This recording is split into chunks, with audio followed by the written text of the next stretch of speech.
नमस्कार दोस्तों। राजकीय स्नातकोत्तर महाविद्यालय प्रतापगढ़ राजस्थान के इतिहास विभाग में मैं डॉक्टर आसिफ हुसैन आप सबका स्वागत करता हूं।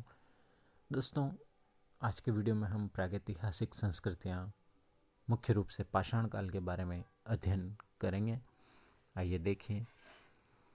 इतिहास का विभाजन प्रागैतिहास अर्थात प्री हिस्ट्री, आदि इतिहास अर्थात प्रोटो हिस्ट्री तथा इतिहास हिस्ट्री 3 भागों में किया गया है। प्रागैतिहासिक या प्रागैतिहास से तात्पर्य उस काल से है जब मनुष्य ने लिपि अथवा लेखन कला का विकास नहीं किया था। मानव सभ्यता के आदिकाल को पाषाण काल कहते हैं, क्योंकि इसमें मनुष्य का जीवन पाषाण निर्मित उपकरणों पर निर्भर करता था। प्रागैतिहासिक काल की परिधि में सभी पाषाण युगीन सभ्यताएं आती हैं। लिपि के स्पष्ट प्रमाण सिंधु सभ्यता में मिलते हैं, किंतु उनका वाचन अभी तक संभव नहीं हो पाया है। वैदिक काल में शिक्षा पद्धति मौखिक थी, अतः सिंधु तथा वैदिक सभ्यता को सूचित करने के लिए प्रागैतिहासिक के स्थान पर आदि इतिहास अर्थात प्रोटो हिस्ट्री शब्द का प्रयोग किया जाता है। इसके अंतर्गत वे धातुकालीन सभ्यताएं आती हैं जिनके विषय में लिखित प्रमाणों से प्रकाश नहीं पड़ता है। जिस काल का इतिहास लिखित साक्ष्यों से विदित होता है उसे ऐतिहासिक काल की संज्ञा दी जाती है। भारतीय संदर्भ में यह काल ईसा पूर्व 6वीं शताब्दी से प्रारंभ होता है।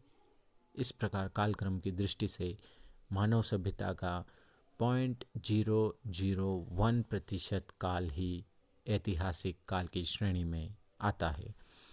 यह मानव मात्र के विकास से संबंधित है। इस काल का इतिहास हम एकमात्र उन पुरावस्तुओं तथा उपकरणों से ज्ञात कर सकते हैं जिनका उपयोग आदि मानव किया करता था। पाषाणकालीन संस्कृतियां। भारत में पाषाणकालीन सभ्यता का अनुसंधान सर्वप्रथम 1863 ईस्वी में प्रारंभ हुआ, जबकि भारतीय भूतत्व सर्वेक्षण विभाग के विद्वान रॉबर्ट ब्रूसफुट ने मद्रास के पास स्थित पल्लवरम नामक स्थान से पूर्व पाषाण काल का एक पाषाण उपकरण खोजा या प्राप्त किया था। तत्पश्चात William King, Brown, Cockburn, C.L. Carlyle आदि विद्वानों ने अपनी खोजों के परिणाम स्वरूप विभिन्न क्षेत्रों में कई पूर्व पाषाण काल के उपकरण प्राप्त किए। सबसे महत्वपूर्ण अनुसंधान 1935 ईस्वी में डी टेरा तथा पीटरसन द्वारा किया गया था। इन दोनों विद्वानों के निर्देशन में येल कैम्ब्रिज अभियान दल ने शिवालिक की पहाड़ियों की तलहटी में बसे हुए पोतवार के पठारी भाग का व्यापक सर्वेक्षण किया था। इन अनुसंधानों से भारत की पूर्व पाषाणकालीन सभ्यता के विषय में जानकारी बढ़ी थी। विद्वानों का विचार था कि पृथ्वी पर आदि मानव के अवशेष सर्वप्रथम प्रातिनूतन काल अर्थात प्लेस्टोसीन में मिलते हैं, जिसकी संभावित तिथि आज से लगभग 5 लाख वर्ष पूर्व मानी जाती है। यही मानव विकास का युग भी कहा जाता है।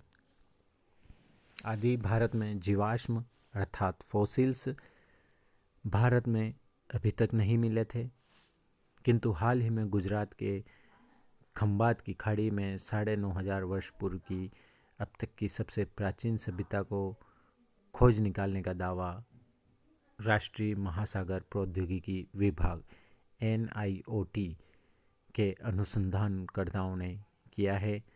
वर्तमान समुद्र के जल स्तर से 20 से 40 फीट की गहराई में मिली सामग्रियां हड़प्पा के पहले की सभ्यता का संकेत देती हैं। सचिव डॉक्टर हर्षगुप्त के अनुसार यहाँ नूतन काल अर्थात होलोसिन पीरियड से मनुष्य निवास करता था, जिसकी प्राचीनता ईसा पूर्व 10,000 तक जाती है। यहाँ के निवासी मिट्टी तथा भूसे से निर्मित ईंटों की सहायता से अपने घर बनाते थे।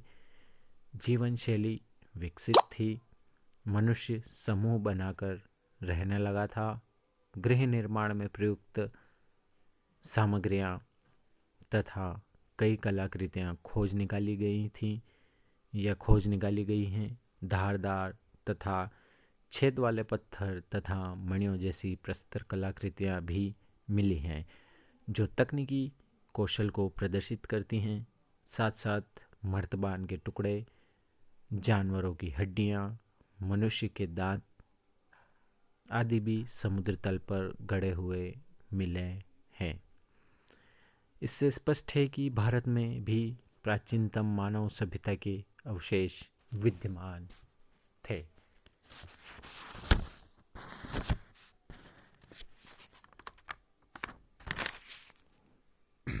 किसी भी व्यवस्थित अध्ययन के लिए एक सुनिश्चित शब्दावली का होना अत्यंत आवश्यक है। इसी क्रम में पुराविदों ने प्रागैतिहासिक काल के विभाजन के लिए अनेक शब्दावलियों को प्रस्तुत किया। 1776 ईस्वी में पी.एफ. शुम ने डेनमार्क के प्रागैतिहास के सांस्कृतिक चरणों को 3 भागों में विभाजित किया था। ये विभाग थे पाषाण काल, दूसरा कांस्य काल और तीसरा लौह काल। 1836 ईस्वी में टॉमसन ने इसी का अनुकरण किया। फ्रांसीसी विद्वान सर जॉन लुबक, जो बाद में लॉर्ड एवेवरी के नाम से जाने गए थे, ने पाषाण काल का विभाजन पूर्व पाषाण काल तथा नव पाषाण काल में किया, जो पाषाण उपकरणों के प्रारूप एवं तकनीकी के आधार पर किया गया था। कुछ समय बाद यह अनुभव किया जाने लगा कि नव पाषाण मनुष्य के सांस्कृतिक पुनर्विभाजन की आवश्यकता प्रतीत हुई। अतः लॉर्तेथ ने 1870 ईस्वी के दशक में इसका विभाजन प्रारंभिक पूर्व पाषाण काल अर्थात प्रारंभिक पूर्व पाषाण काल, मध्य पूर्व पाषाण काल एवं उच्च पूर्व पाषाण काल, लोअर पैलियोलिथिक, मिडिल पैलियोलिथिक एवं अपर पैलियोलिथिक, इन 3 कालों में विभाजित किया था। यह विभाजन मुख्यतः विभिन्न पाषाण उद्योगों के अनुसार चलने वाले प्राणी समूह में परिवर्तन को दृष्टि में रखकर किया गया था। लॉर्तेथ द्वारा प्रस्तावित विभाजन ही सामान्यतः विश्व प्रागैतिहासिक के संदर्भ में स्वीकृत है। 1961 ईस्वी में सर्वप्रथम एशियाटिक पुरातत्व सम्मेलन दिल्ली में आयोजित किया गया, जिसमें यह मत दिया गया कि चूंकि भारत तथा अफ्रीका के पाषाण काल में अधिक निकटता है, अतः वहीं की शब्दावली मानते हुए भारत के लिए भी पूर्व, मध्य एवं उत्तर पाषाण काल शब्दावली प्रयोग किए जाने का सुझाव सामने आया था। इसके पीछे मुख्य तर्क यह था कि भारत में उच्च पुरापाषाण कालीन सामग्री नहीं मिली है या नहीं मिलती है। 1960 ईस्वी के पहले पूर्व पाषाण काल को प्रस्तर युग या स्टोन एज कहा जाता था, क्योंकि यह माना जाता था कि भारत में कोई उत्तर पाषाण युग नहीं था। अतः समस्त अत्यंत नूतन कालीन संस्कृति का विभाजन पूर्व प्रस्तर एवं मध्य प्रस्तर काल में कर दिया गया, किंतु देश के विभिन्न भागों में उत्तर पाषाण काल के साक्ष्य मिल जाने से पाषाण काल का विभाजन 3 कालों में कर दिया गया। पूर्व अथवा पूरा पाषाण काल के विषय में सुव्यवस्थित एवं क्रमबद्ध अनुसंधान विशेषकर फ्रांस में प्रारंभ हुआ था, अतः वहीं की शब्दावली को मानक रूप में स्वीकार किया जाता है।